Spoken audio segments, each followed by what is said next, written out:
Kanunay nga pakyas ang saad sa DYZ Construction nga mutabang sa paghawas sa nagapondo nga tubig sa Purok 3 ug 4 sa Barangay Cunel Jensan.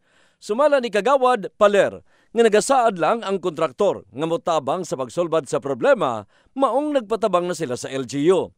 Alang sa Kagawad, mas maayong makapadala og tawo ang kontraktor nga mutabang sa ila sa paghawas sa tubig aron nga maminusan ang problema sa mga apektadong residente.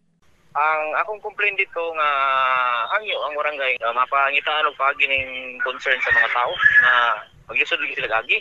Sa bahin sa kontraktor, gingos ganiini nga nakasuspenso ang ilang trabaho og usa ka bulan tungod sa sunod-sunod nga pagbubo sa ulan, maong dili pa sila makapadayon og trabaho. Apan nagpasalig ang nagpangalan og Francis Inumeral nga sila motabang sa paghawas sa tubig ug galing dili pa niini masiguro gumikan sa adunay rason.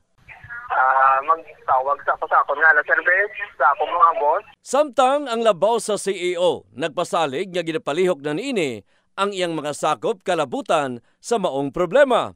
Sumala ni Engineer Emerald Signar nga gipalihok na niini sa seksyon sa ilang buhatan ang problema sa mga residente. Sige. Ako nag-instruction nga ilan ng gina na po ang chief sa construction nga si kasuwitan. Kahibaluan nga gibarbadaan nga anaa sa usa ka gatos nga mga nanimuyo sa maong lugar ang apektado sa maong tubig.